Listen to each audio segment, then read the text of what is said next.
It was a slide and then okay, so this is the continuation of the work that has been done by many people. Rodolfo Jorge and other professors there, Ashley Carporici. The first half of the talk, almost first half, is going to be like theoretical, so it's more for non-experts, and the second half is more for experts in quantum gravity. But ask me anything in English or Spanish whenever you want, so that everything is clear as much as possible. I try not to put that much formula in here, but you know how does it work? This is the minimum level of formula I could put here. Okay. So the plan of the talk is that I go like 5 to 10 minutes, but the fastest introduction to quantum gravity, and then about interior of the short-shaped black hole classically, and then I explain how they quantize it and what are our results using path integral. Okay, so traditionally, as you know, general relativity gravity is written in terms of metric variables. Now, this so people started to do the canonical formalism, writing Hamiltonians and then quantizing, and because the configuration space in here in this traditional way is a spatial metric, and this configuration space is infinite dimensional, because at each point on the configuration manifold you have, you have some finite degrees of freedom, but the whole thing, the metric itself, the spatial metric depends on the space. So let's call it like this. Q is the spatial metric. So these are your configuration variables. For each point, of course, you have finite degrees of freedom, but there are infinite number of points in the space. So it's an infinite dimensional configuration. So it's called, traditionally called superspace.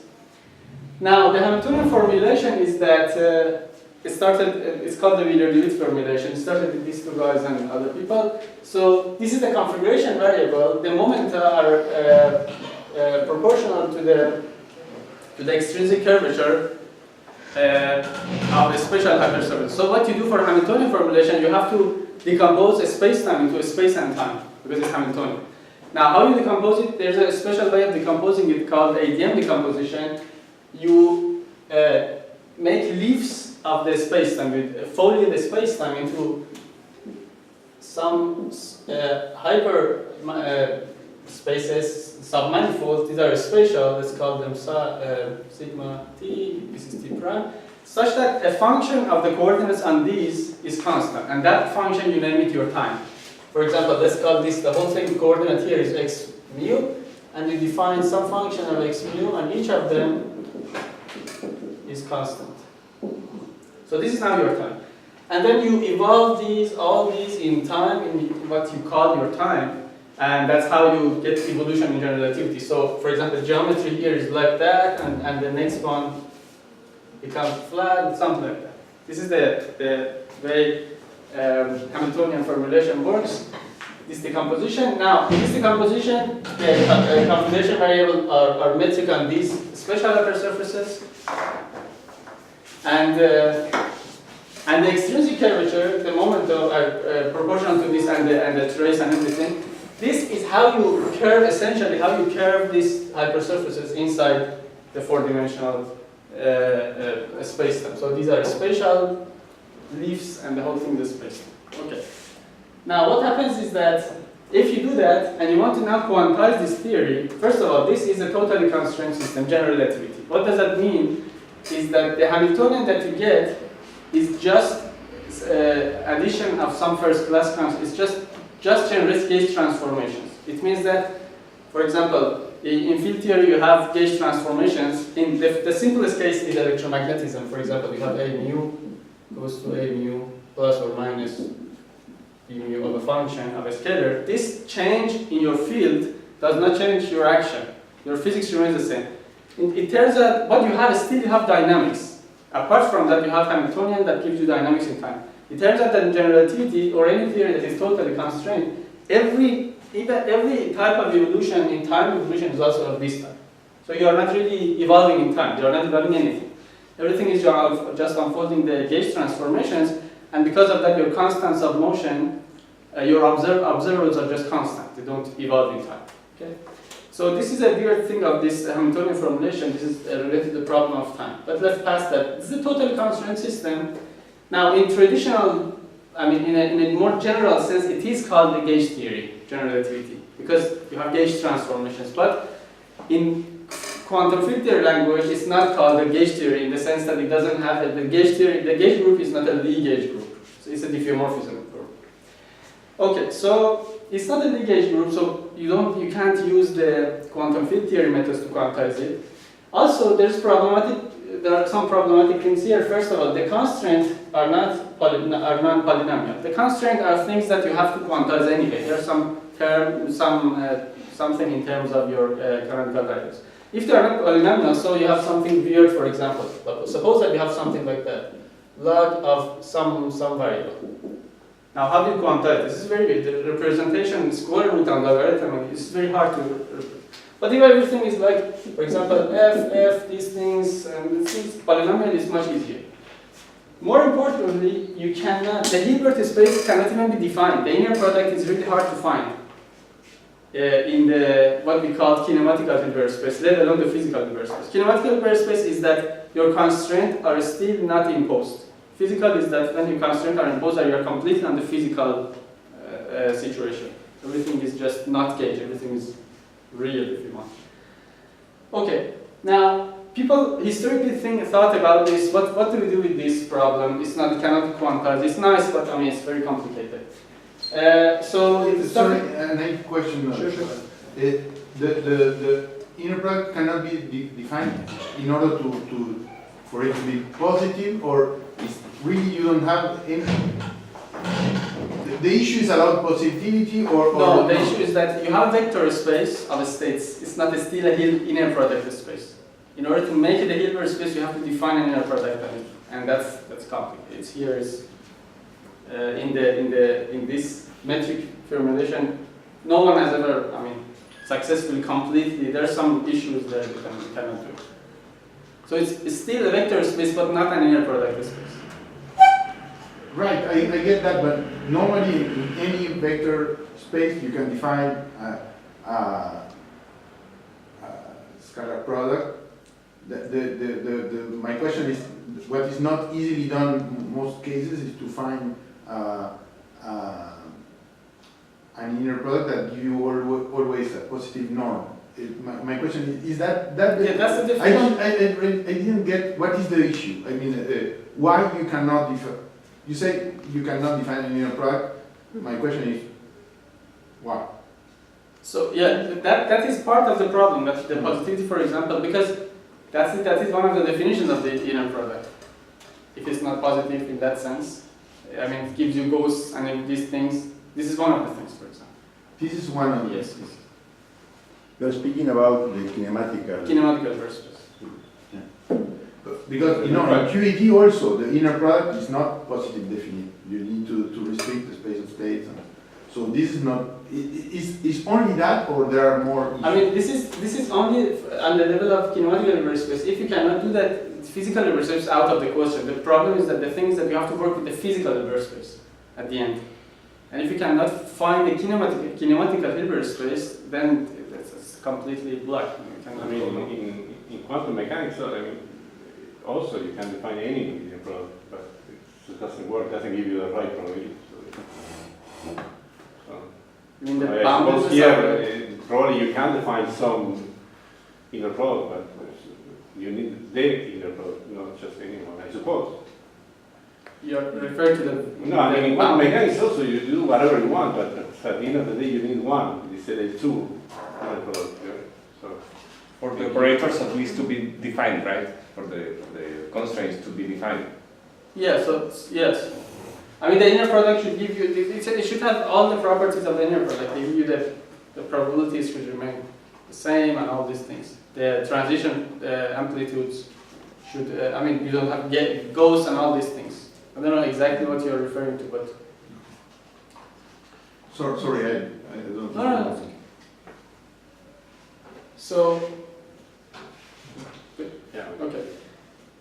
Now, so the idea is that what do we do with, so we know many things about the other field theories, for example, that have Lie group theory, Lie symmetry. Now, if we can cast this general relativity in terms of that type of theories, we can use many of the methods. Right? For example, the Young means SUN. The simplest example is the electromagnetism, usual electromagnetism, which is a U1, as here, this is a U1 gauge, and U1 symmetry. And U1 symmetry essentially means that you just multiply this by exponentials of minus I something, and then the theory, the action remains the same. If the action remains the same, the physics remains the same. Apart from, action remains the same apart from the boundary terms. That's right. Okay, so in this historical thing is that people thinking about this, and then, so one observation is that, one observation is these theories are theories of connection, the theories of the quantum field theory. So you have, this is a connection, and you have the non-abelian connection of the Young-Mills and all these things. Now, first of all, what is a connection for, just a very fast thing about the connection.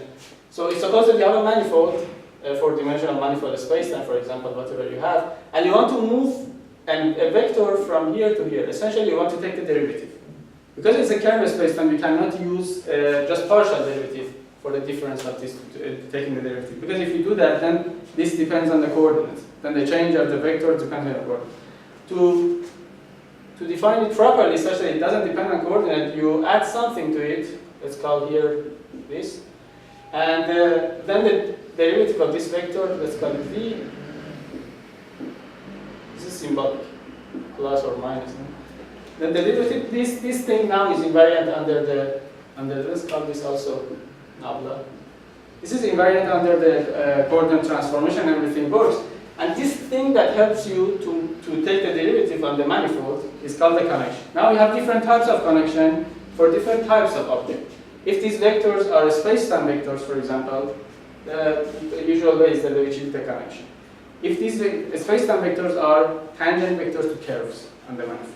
Now, if you have some other things that you just want to attach to the manifold without anything, essentially anything having to do with the manifold itself. Suppose you want to attach SU2 objects to the manifold. At each point, you put a tangent space there, you put SU2 objects there, for example, anything that or a scalar field, whatever.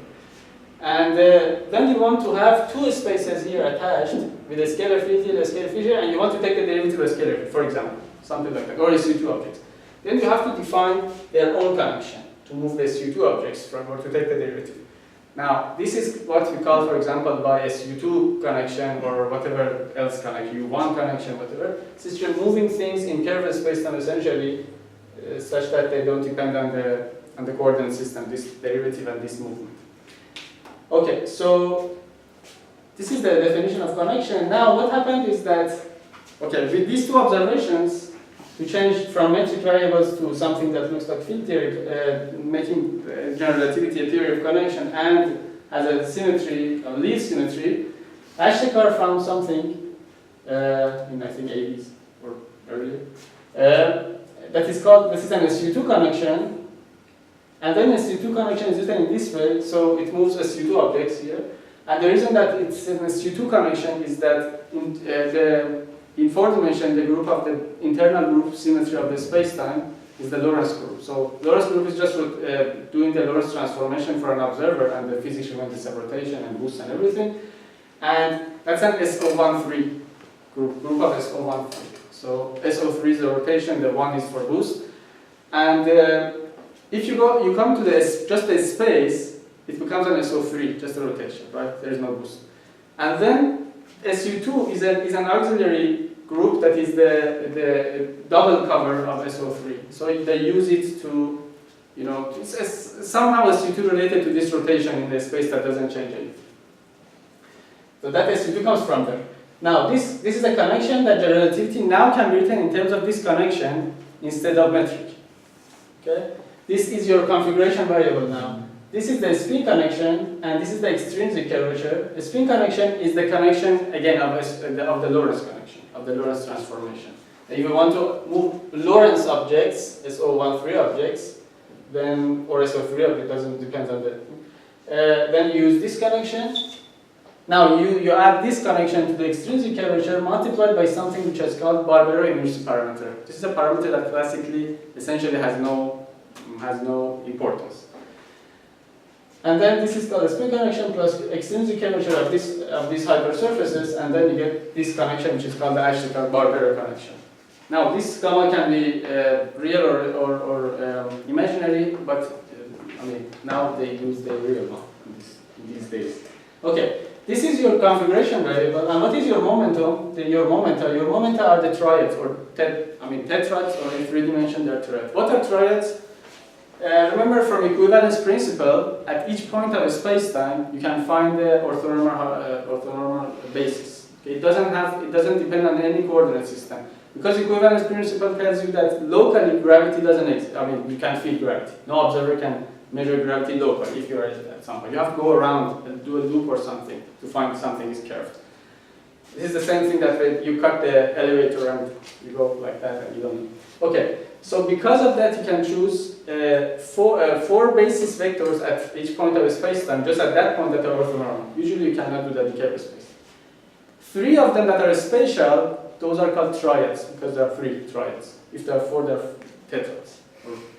Vierbein, I think, in German, Vierbein, something like that. Okay, this is the expression that I told you. A spatial metric at each point can be written in terms of orthonormal basis, and this is the flat metric of the spatial flat metric. So essentially, for the observer, at one point, it's always without going around. Always you can find a basis that you feel flat. I mean, you don't feel any gravity. You don't measure any gravity. So this is these are inverse of each other, the indices are up and down. These are the momenta. And this A and B here also are the space-time indices or space indices, and this I and J are internal SU2 indices because they're SU2. Okay. Now, again, if you write gravity in this term, obviously gravity still is a totally constrained system. There is no evolution in Hamiltonian version, nothing. But now it is, in addition to the diffeomorphism invariance, which was in it that you had, now you have an SU2 gauge theory.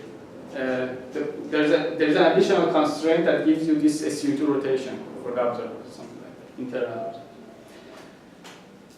And it has polynomial constraints. It's some exceptions sometimes with inverse of the triads, but it's polynomial. And now Hilbert space can be completely defined. And later, I mean, here's the classical, but later Hilbert space can be defined. The measure is called the Ashtekar-Lewandowski measure, at least one of the measures that people have found.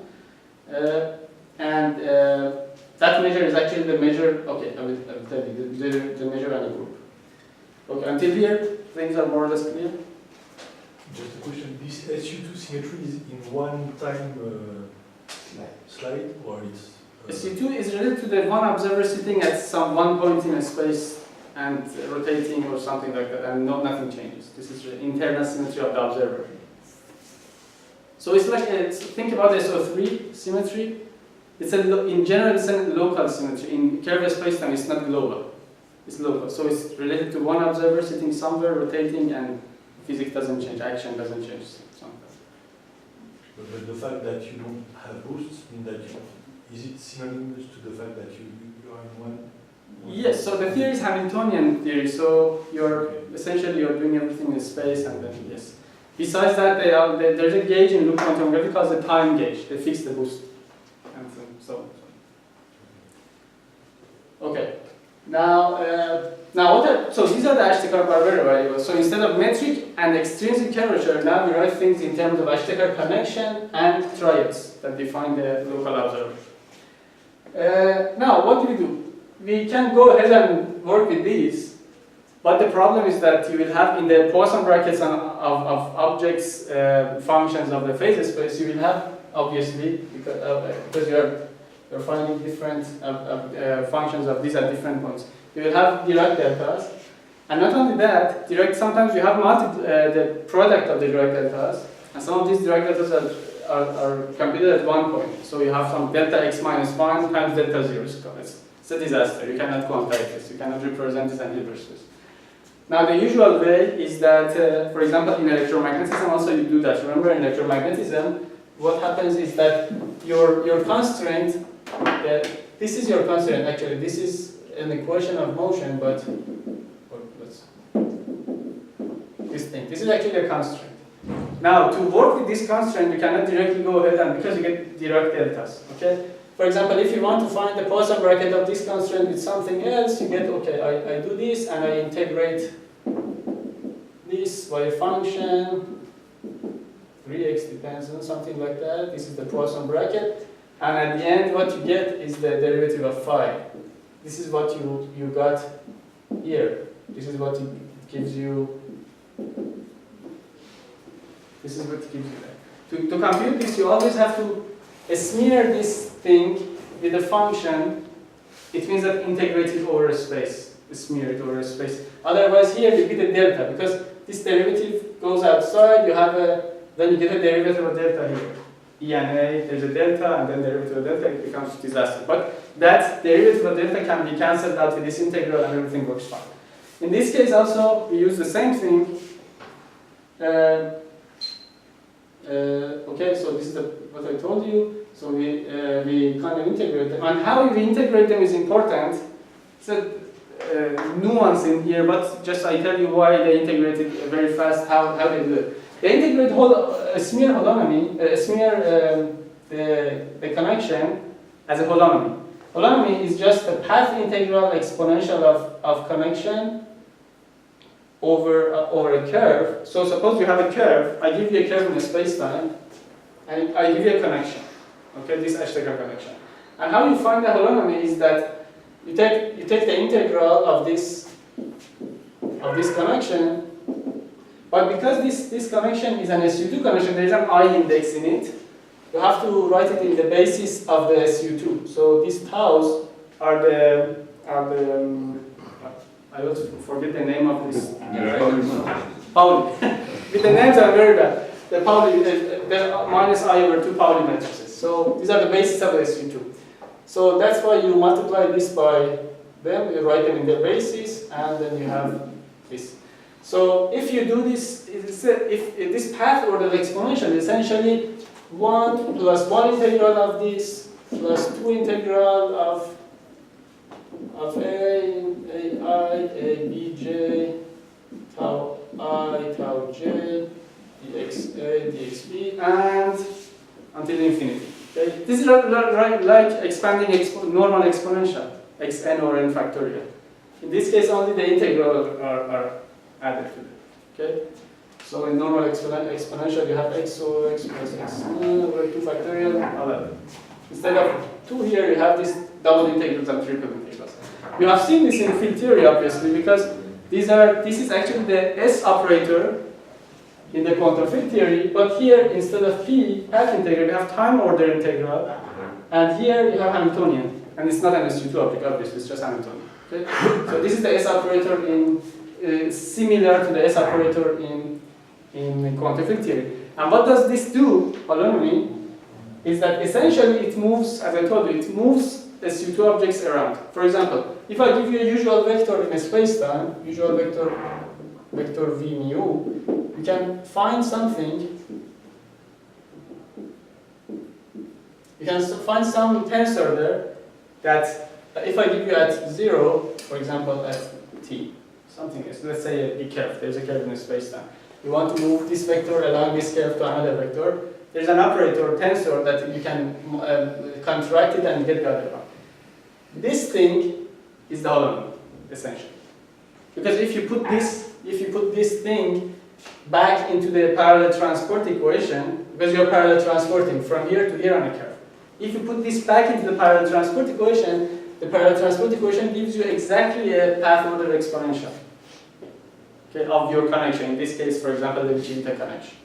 So these holonomies are essentially things that moves objects around, and it's an SU2 object, the SU2 group object, because A is SU2 algebra object. And another reason for choosing this is that you're looking for gauge invariant objects in your theory, and the trace of these holonomies are gauge invariant. Okay, so that's one of another reason that you use holonomy. Okay. Sorry, one question. Usually, in the usual definition, there is an I in the exponential. For example, in the Wilson loop. Yes. This is related to a different convention. Yeah. How is I times the Pauli? Okay. Because Pauli has I, tau has I sigma in it. Okay. Very good. Now, the momenta, just smear them normally. You get the E, you multiply it by an SU2 function, object like here. This phi that we have here, this phi, but this is an SU2 object. And this thing is just the area, the definition of area. So you have an area S, and then you find the flux of E inside this area. Okay? Here you have a curve E, and you found the holonomy, the integral of connection along this. Here you have an area and the flux of the E, the triads. This gives you the smearing of the triad. Okay?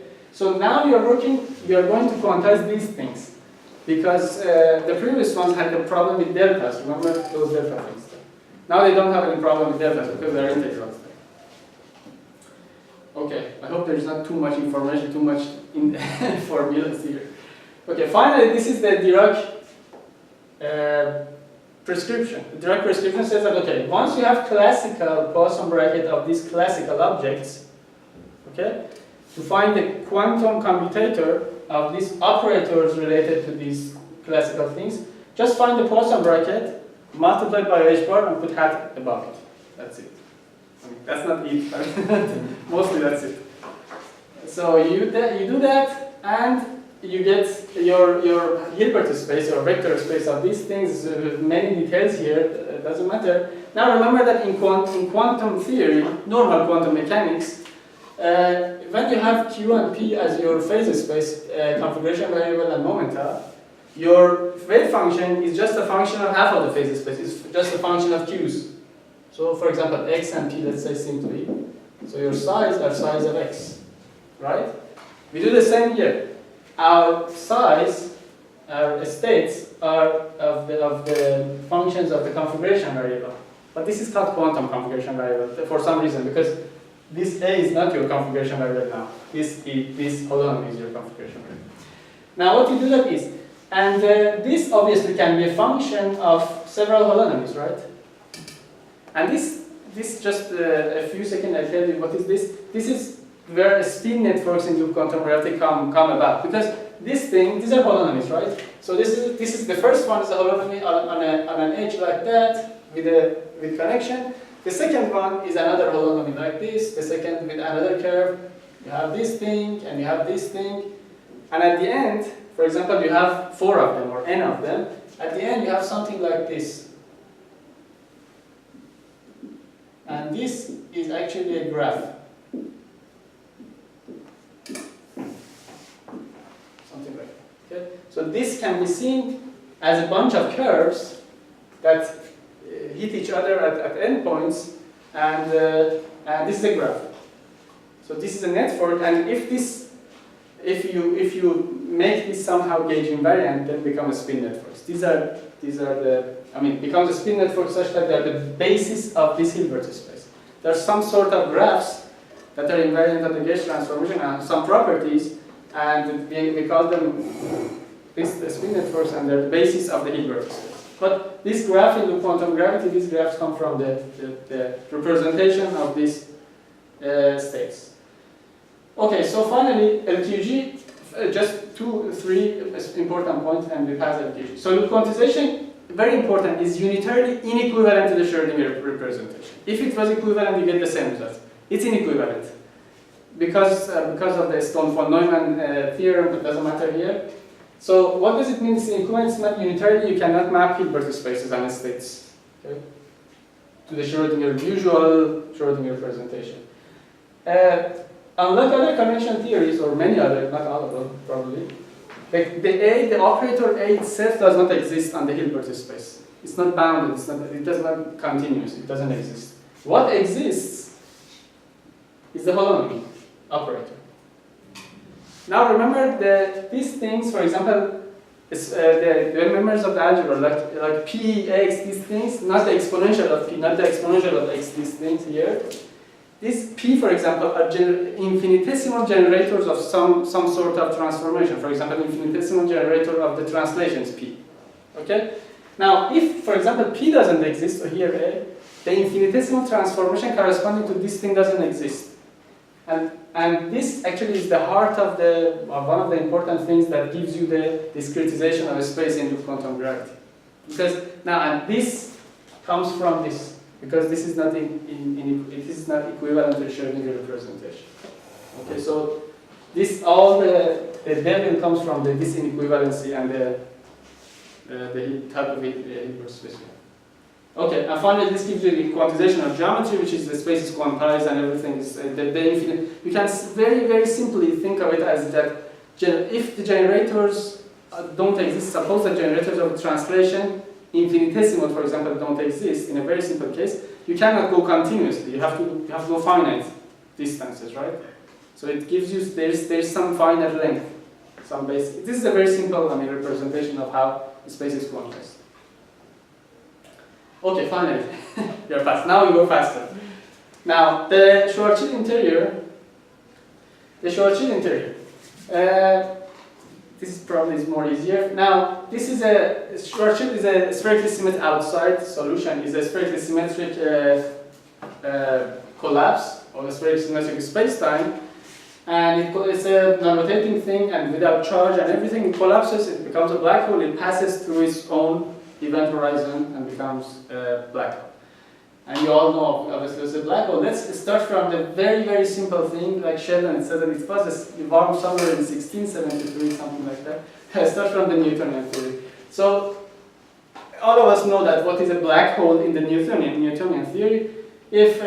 So you take the escape velocity and you find this, when this becomes c, the escape speed, and for some radius that is this called later called Schwarzschild radius, the escape speed is c. So in very classical theory, Newtonian theory, there is some sort of black hole, but of course it's not.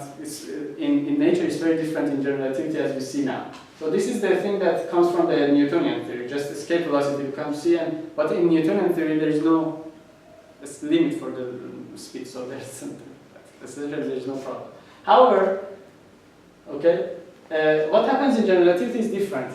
Once you have a shell, suppose that you have a shell and passes through this radius, and this radius for everything is different because of the mass of those things. Okay, for some it's 3 kilometers or something like that.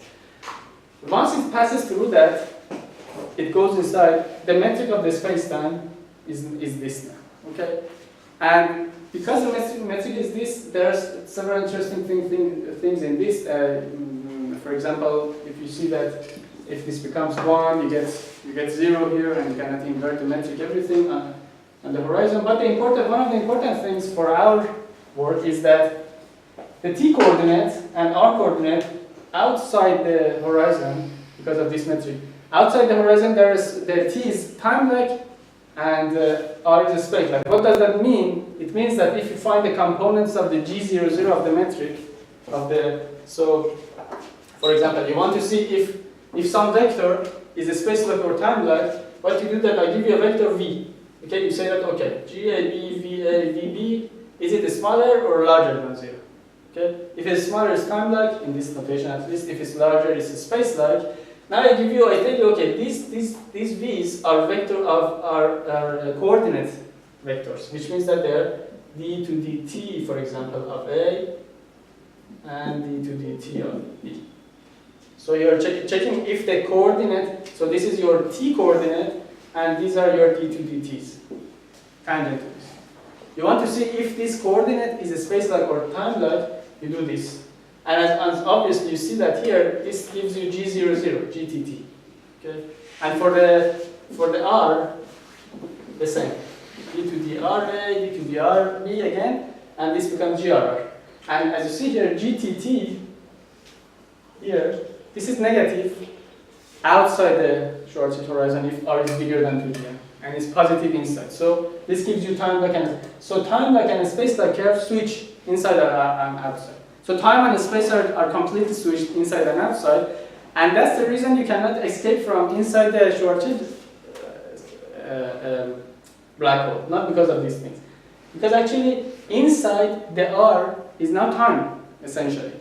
If you want to go back in R, go back out, you have to go back in time, but obviously you cannot do that. So you never can get out of the Schwarzschild black hole because you have to go back in time, essentially, something like that.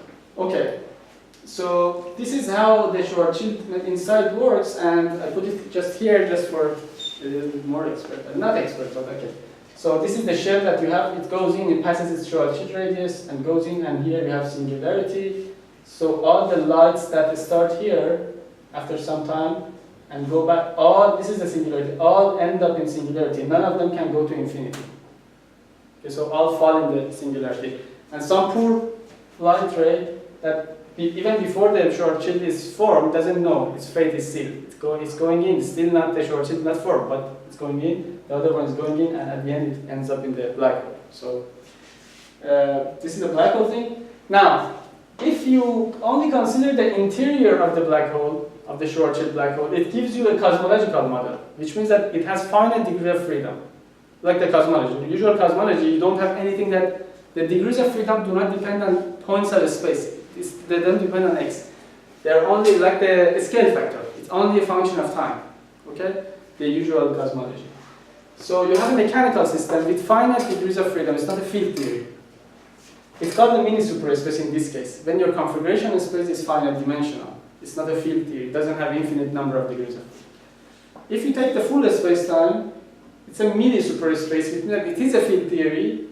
So your configuration variables and moment depend on points of space, but there are so much symmetries that it is very simple, simpler than the usual case, for example. We are going to work with this case in this talk.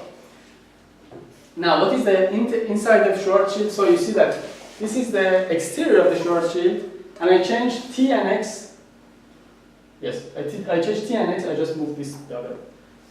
Change T and X, and this is the interior of the Schwarzschild.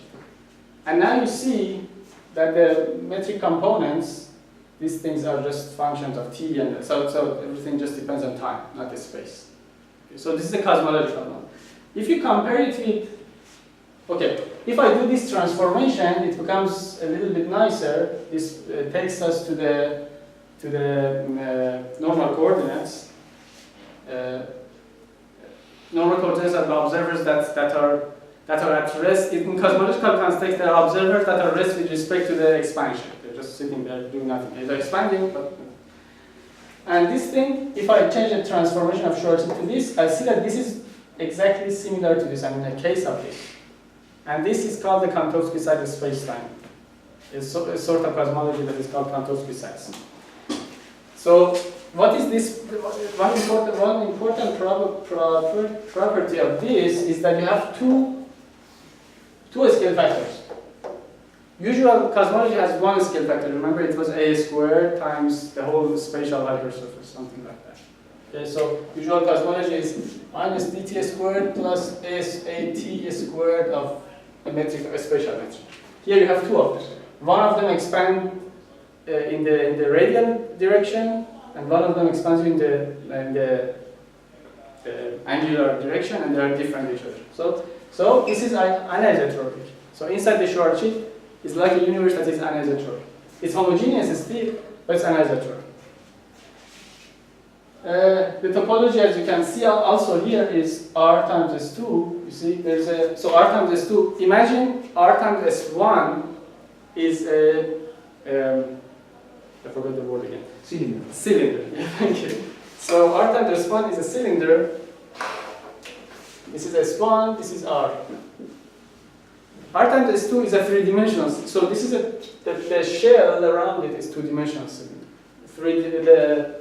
The R times S2 is a three-dimensional cylinder. I cannot imagine it because it's three-dimensional.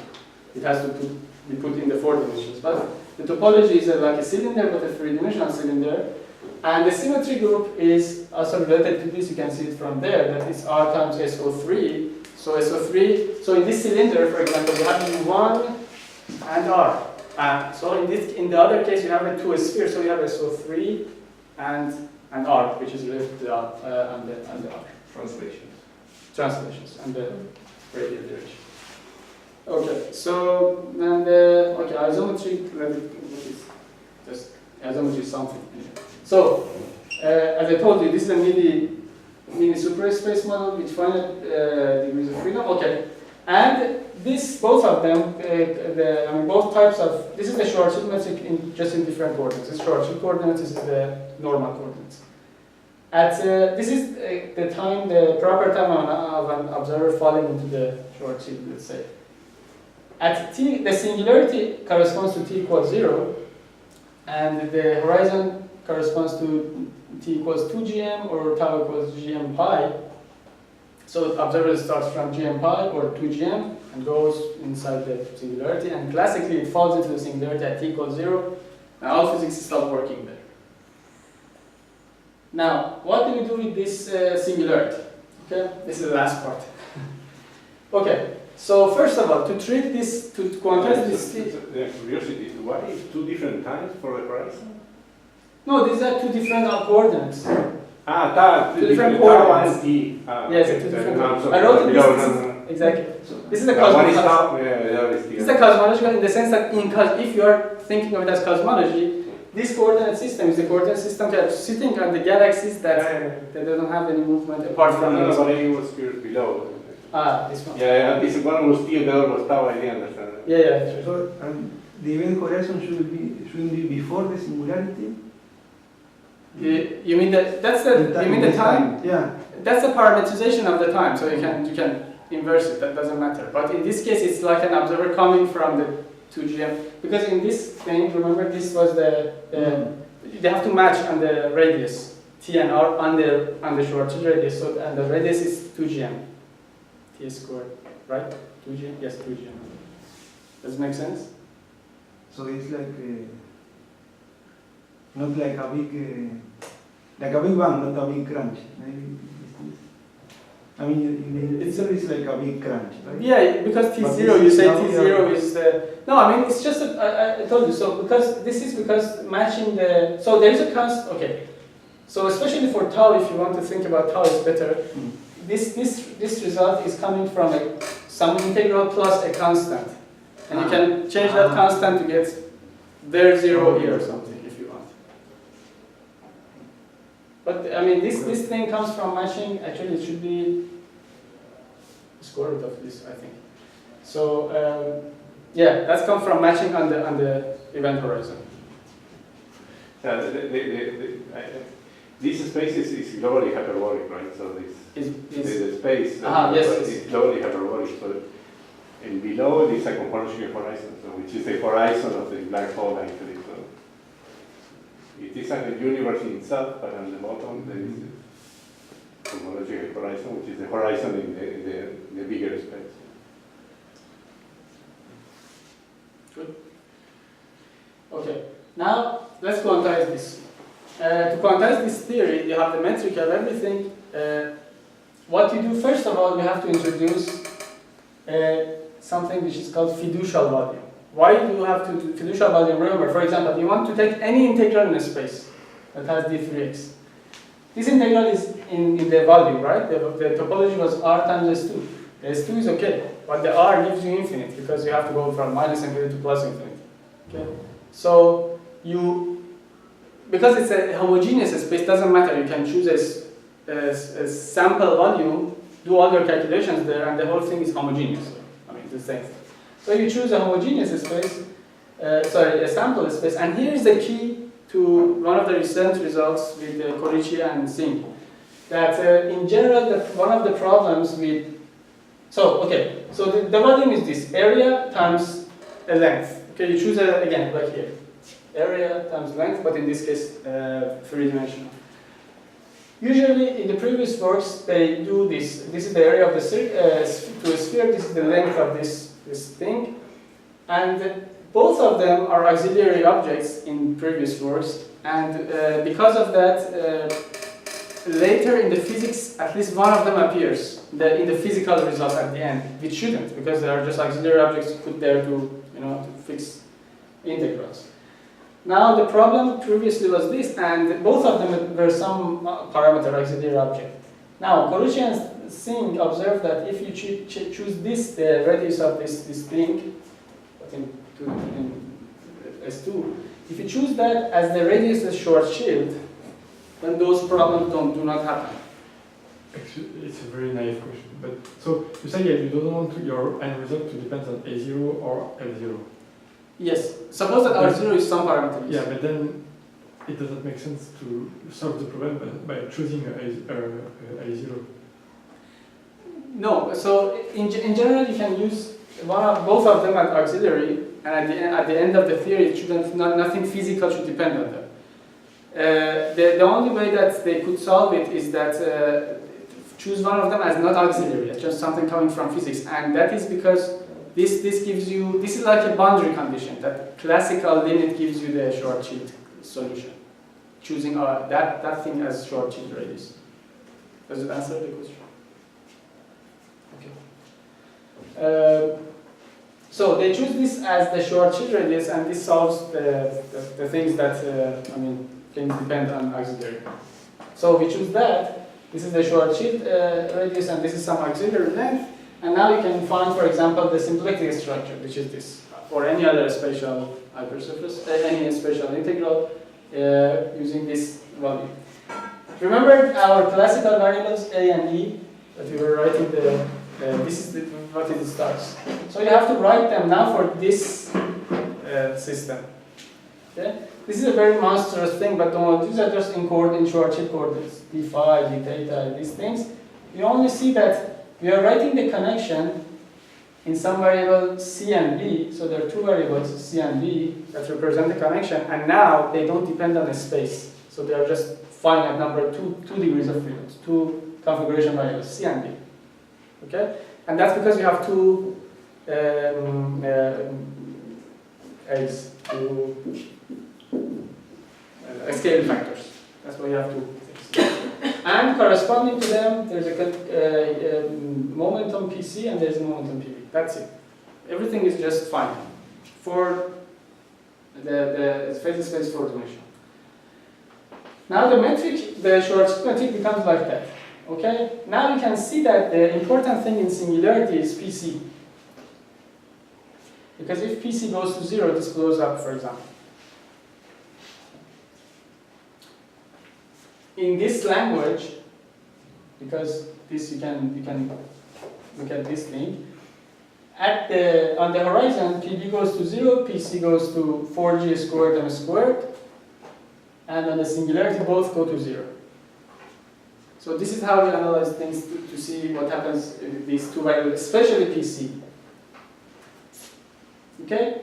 Now, you write I go very fast here, you write the Hamiltonian constraint. This is a very large thing, but if you write it this way, these are two curvatures, one of them of the extrinsic curvature, this one, the other one of the spin connection. Doesn't matter these things, so you can write them like that. But remember, I will tell you later, but these curvatures, usually you write them as in terms of connection, right? Every curvature is written in terms of connection. There is no connection with quantum gravity in quantum theory. You have to write them in holonomies. So that's what things change. Okay? Because you have to write these in terms of holonomies, these are your holonomies. They're very easy to compute. Easy because there's no integrals just vanish because it's a finite dimensional system. Okay, so the integrals go away. You choose some length on this. For example, you go here, you go here, you go here, you go back, something like that, and everything is fine. So there are two types of holonomies. One is that in the r direction, just go up, okay? And this, for a generic curve of length lambda, it is this holonomy. And there are two of them in the theta and phi directions. Here, just theta or phi, for example. Both of them are with generic length mu. Okay? And if you use these holonomies that I told you in here, and use this monstrous relation for finding the curvature instead of using the usual curvature. This is actually not that much weird because you start from a holonomy. These are in some directions. You start from I direction, you go in the j direction, you go back in the I direction, and go back to the j. So it's essentially a loop, finding a holonomy and a loop. Okay, divided by this. This is just the length of the loop. Okay, and these deltas are just some length times L0 in the R direction. The other one is in the other direction. Okay, something. You're just going on the loop. If you do all these things, find the connection, do all the calculations and everything, and then finally represent the Hamiltonian constraint by all do these things in the Hilbert space, then you get a quantum Hamiltonian. Okay, now it's time to work with this quantum Hamiltonian. We don't work with that. Sorry. In the slide, previous slide. So we cannot. What is the limit? Good question. Yes, thank you. You go to infinitesimal. No, good question. The limit. This is the limit. This is the area of the loop that you are going to see. And this area, classically, of course, you have to take it to 0. But in loop quantum gravity, in quantum version, the area has a finite value. Okay? That finite value is corresponding to the square of, the scale of the square of the Planck length. Thank you for the question. So this means that this constraint written in terms of holonomy is not the same as the local constraints that you had when you were written it in terms of connection. You mean constraint or yeah, the above one is use connections. Yeah, no. This is exactly, yes. Where you don't have a finite. Yes. So classically, you write everything classically, and then you want to quantize it. You have to find this in this way to be able to quantize. You have to impose this minimum. Yes, because if you write this in terms of A's, there is no A in the, so you cannot put hat on A's. You have to write it in holonomy, so you can put hat on them. And because in quantum theory you cannot take the limit, you take the limit of the minimum area, if that's your question, right? Okay, now we don't work with the quantum Hamiltonian, we work with the effective Hamiltonian, which is, there are several ways to get this effective Hamiltonian, which is essentially, for example, one way is that just take the Hamiltonian and then act it on some space, or just replace some of the term with some ad hoc versions or something. Now, what we do is that this is the difference of our work actually. This is now entering what we have done. There is a more systematic way that is using path integral. So this is the very, very basic idea is this. You have the path integral, S for example, the action, if we want Hamiltonian is here. And let's just write Hamiltonian here for now. Okay, now this can be written as 1 minus I h bar. Let's see something here. This is just dividing the times of that you're finding this short time kernels. Sorry. Is there an integral over time? Yes. I'm just writing very simple because not putting integral anything here. Okay. So. Suppose that this is a usual exponential. Now you go plus order of epsilon squared, and then you want to put the states around this, okay, to find the path integral. Okay. So essentially, you have the order 1 of something, which gives you exponential of delta of something, and this. So you have to find action of the quantum Hamiltonian constraint that we found there. I didn't write it on the states. And put it here, and then put everything back together to see what you get. And the end, when you put everything back together, not in the hat version, but in the usual version, you get something in the exponential that is your effective Hamiltonian. So that is the systematic way that I'm talking about.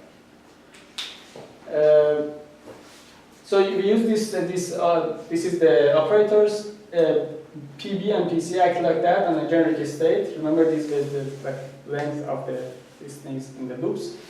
And as you see, B and C, because B and C themselves were corresponding to the connection. Connection does not exist, only exponential of connection exists, which was the holonomy. So here also exponential of that, like something like that exists, and that only gives you the finite transformation, not infinitesimal transformations, and the length of lambda and mu. So at the end, what we get is that very similar to the previous works. This doesn't matter until here, but very similar, but with two important differences: two functions beta 1 and beta 2, and these include PC and PB, which were the triads or inverse triads. And these are important corrections in quantum theory because you have additional quantum corrections that give you different things. Okay, as you will see.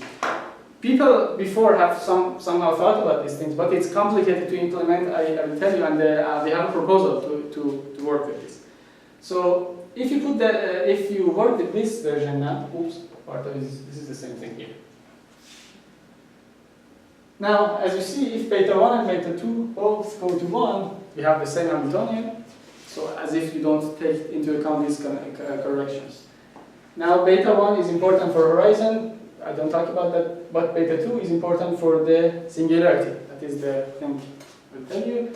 And finally, these were neglected in most of the works before, but we try to include them and work with them here.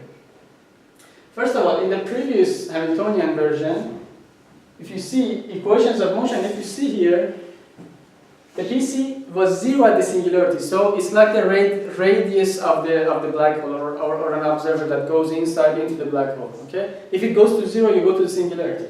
However, in loop quantum gravity, in our method and previous methods, PC now has a minimum. So you go, an observer goes in, and arrives at a minimum, which is comparable to the Planck length and the mass of the black hole. Planck length, and bounces back. So if you can look at it like that, an observer going in and coming out. And in this coming out is actually a white hole. So it's a black hole to white hole transition in this model, in loop quantum gravity. And, okay. And as you can see here, this minimum, if you put GH bar, which is a Planck squared, I think, if this goes 0, this again becomes 0. So this is purely quantum gravitational effect. Okay, there is no classical thing. And however, there is still a problem, and we have that problem too. Because this was an isotropic cosmology, the weird thing is that the mass of the white hole is the 4th power of the mass of the black hole. So some mass comes from somewhere. Who knows? But it happens in all the anisotropic models in cosmology and now in the black holes. So this is an unsolved question. I don't know, maybe it's wrong and it's right, who knows? we never have seen a transition to white hole. Okay. So just I think it's the last, very close to the last slide. Our model has all these effects, but in addition, some differences. It incorporates all the inverse triad corrections now. It has a different minimum value for PC. So this minimum, I will tell you what. There is a further correction for mass mismatch, which is actually worsens the problem. And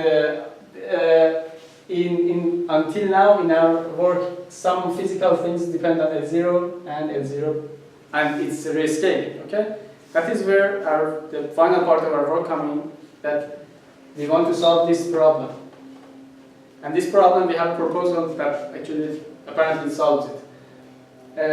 This is one of the reasons this thing, the dependence of physical objects on these auxiliary and rescaling things that people didn't use inverse triad corrections. Now, in our method, okay, so the minimum is now changed, okay, a little bit, but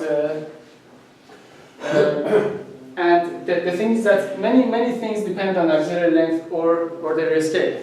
Now, how do we solve it? We just replace something in the theory. That something is just the length that you go up here and go something related to that. The length of these loops, but only in the T-man trick. But don't worry about what that is. Experts know that. But somehow we just exchange the length of these two things in finding the holonomies, and then magically, now the functions are invariant of the rescaling, this beta 2. The minimum length is invariant of the rescaling, and the L0 itself. And it's interesting because the change is very important near the Planck length, Planck scale. So this is a huge change near the Planck scale, but well, for the black holes of large mass, apparently not that much. And now, physical things are also invariant of the L0 with just this simple replacement. And singularity, at singularity, this shear and expansion and everything is fine. So, seems like a good way to go. So, the only problem that we still have is this, that actually worsens. Because if we consider the mass of the white hole in our theory, where corrections do exist, we get even worse. I mean, the worse mass than the previous case is even larger than the previous case. So the difference of the mass of the black hole and white hole changes a lot. So just to summarize, LTG on the interior method gives you resolution of the singularity of the black holes, which is a bounce from black holes to white holes.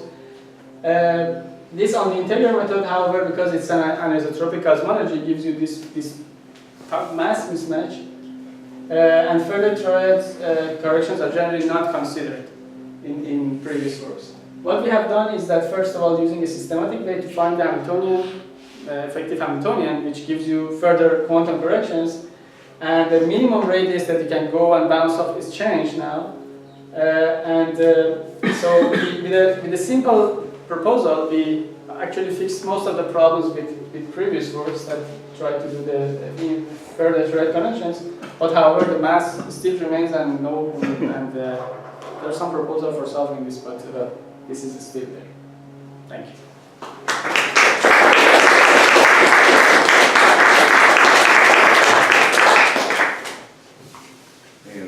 ¿Preguntas? ¿Más preguntas?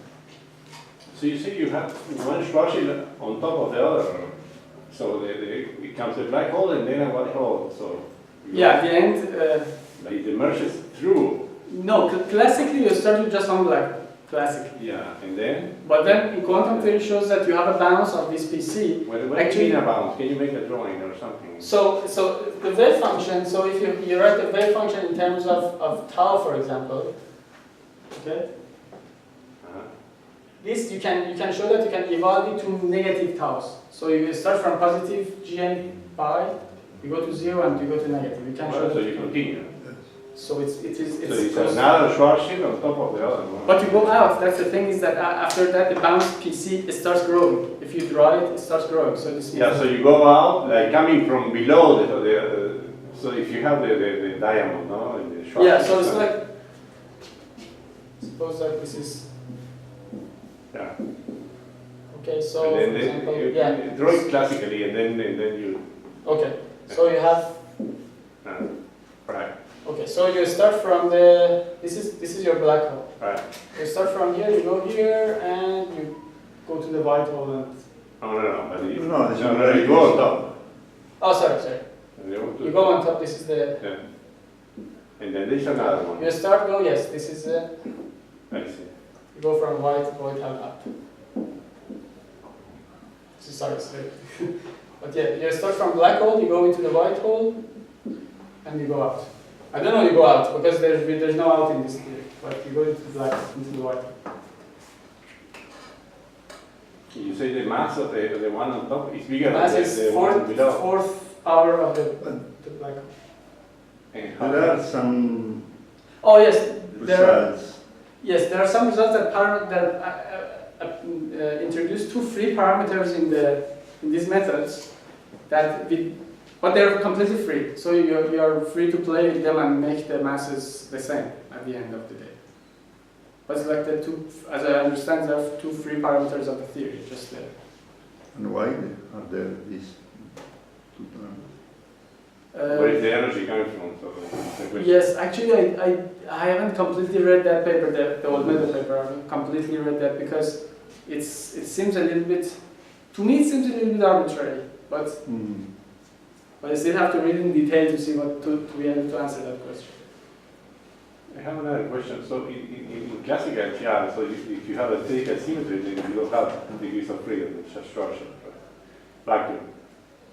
And then why do you have freedom in the quantum spherical symmetry?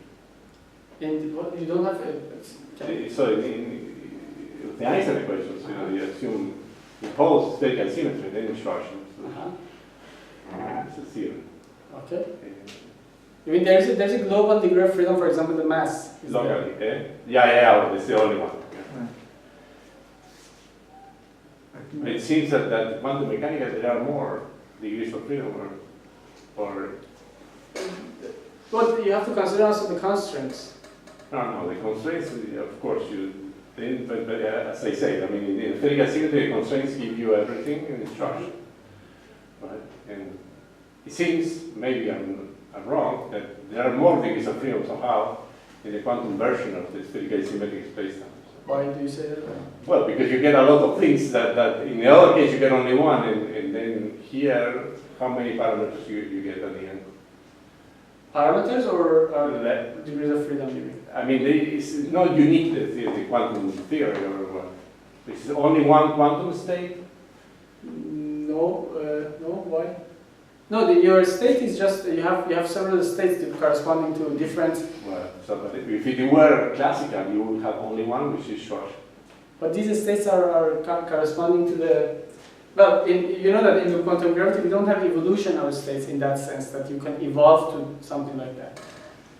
Let's suppose that you consider Schwarzschild and you quantize Schwarzschild in canonical way.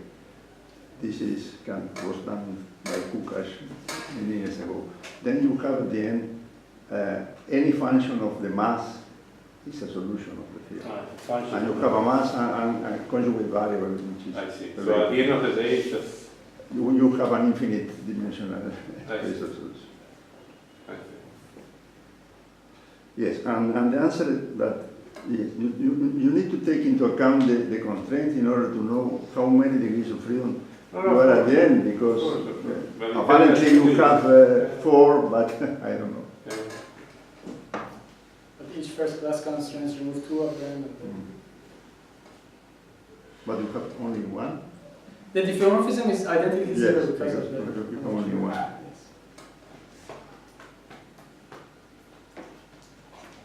Bueno. You mentioned that your theory has different relation for the horizon also. No, not for the horizon. Yeah, you mean the position of the horizon? Yes. No, that's not. That's debatable actually, if a theory has that or not. No, but you tell me. No, I thought from a previous slide that you mentioned that you have different results from other.